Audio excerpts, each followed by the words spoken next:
What's going on, guys? So today I want to talk about, does low pop actually matter? Now, a lot of the terms you'll hear in like poker investing is people will mention like low population cards, which basically means like low PSA 10s, like not a lot of them.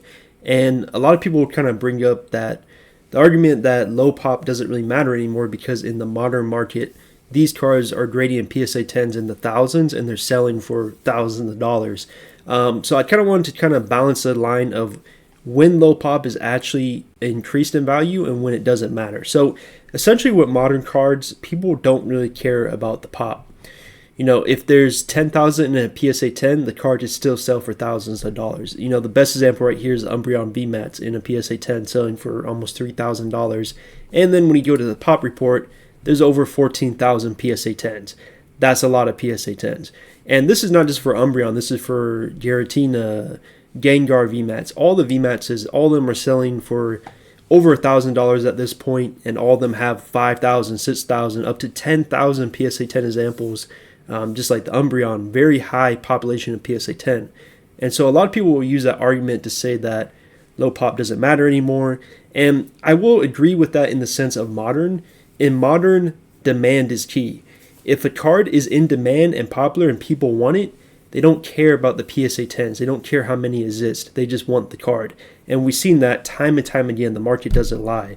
So with modern cards, which I mean like, you know, Sword and Shield era, even Sun and Moon era, you know, Scarlet and Violet, cards that are more like been released in the past couple years, modern cards, the demand is more important than the population. And then we'll go into some of the vintage cards, like for example, Charizard base set, which is probably the best example for vintage.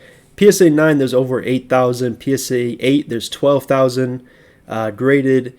And the card in a PSA 9 still sells for well over $1,000 in a PSA 9 every single time. It's been selling that for a while. It's actually going up right now. It's like 1,600 in PSA 9, which is pretty great to see Charizard still holding strong. So the best example here is that even though there's a lot of PSA 9 Charizards, the demand is so high because Charizard is such an iconic, popular Pokemon. People who don't even know anything about Pokemon know who Charizard is. It's kind of like Yu-Gi-Oh, where like people who don't know anything about Yu-Gi-Oh, they know who Blue Eyes White Dragon is. It's just very iconic. So with Charizard base set, even though there is thousands of them graded, they're still going to sell for a very high premium because it's such an in-demand card. Now, when low population actually matters and gives a big price increase is when we see these vintage type cards. For example, like Lugia from Neo Genesis, first edition at PSA 10. There's only 44 examples in a PSA 10 out of 4,701 graded. So there is over 4,000 of these cards graded, but only 44 have PSA 10. That's a very low population card. And the Lugia Neo Genesis, with all the print lines it has, PSA always dots it to like a PSA 9 or 8 because of the surface, which is something they harshly grade. So Lugia Neo Genesis is a very hard card to get in a PSA 10. So it has a very high premium. Last sold was like $30,000 in a PSA 10 compared to a PSA 9, which was like $2,500 to $3,000. Very high premium on these cards because not only is it an in-demand Pokemon, Lugia is very popular, it's also very hard to get a PSA 10. Another really big example is Torchic Gold Star. This one recently sold for over $30,000 in a PSA 10, and main reason is because there's only 19 of them in a PSA 10. This is a very low population card in general. There's under 1,000 graded, which is pretty amazing, but Gold Stars are very highly sought after, and Torchic is a popular Pokemon. But because it's so hard to grade the card in a PSA 10, when one pops up, which is very rare, people are going to bid a lot of money for this card. This is really only in vintage. Modern cards, it just does not get the same premium. Main thing to mention here is that a lot of people get confused when they see low pop and they say, okay, the Torchic sold for $30,000 and there's only 19. I have a population 1 card, so it's going to sell for a lot. The reality is there has to be some type of demand, and some great examples here is like this one right here. This one is a pop 1 card, $300. 3 days left on the bid, and no one's even bid on it. It's a 7-day bid, and I don't even think anyone's going to bid on it at this point because no one cares about this card. No one cares about this Pokemon. And not to diss anyone who does. I'm sure there's probably, under 10 people who love this one. But there's just little to no demand of this Pokemon. Like, if anything, they want Gardevoir. Like, that's one that's actually popular.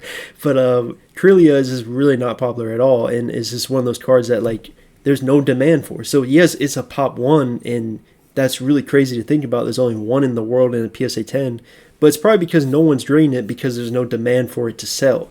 So that's something you have to keep in mind. Even ones like this one's only a population 6, but again, not a super popular Pokemon. If this was like a Lugia Pop 6, this would sell instantly for $350 in a PSA 10.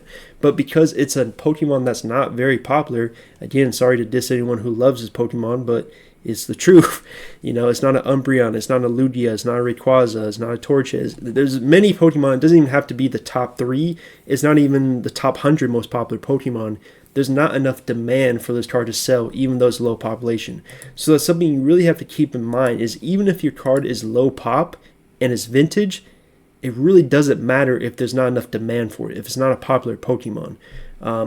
Maybe every once in a while you'll find like a Pokemon collector of, like, I don't know, they only collect Wobbuffets in PSA 10s, and you have that one PSA 10 and you can get that really niche sale for a lot of money, but that's very, very rare.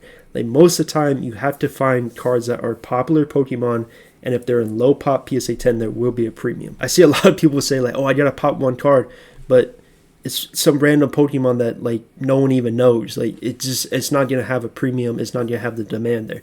So yes, low pop is important in vintage, but there also has to have demand. And then in modern, it's all about demand. It's all about everyone wants that card. The most popular Pokemon and cards is what gets sold. So that's really the video. I wanted to share that for you guys and just, talk about it, because I see a lot of people say like one thing or the other. It's not either. Like, demand does matter and population does matter, just in certain cases, But that's really the video. Let me know in the comments below if you guys agree or disagree, and we'll talk about it more. Thank you guys for watching.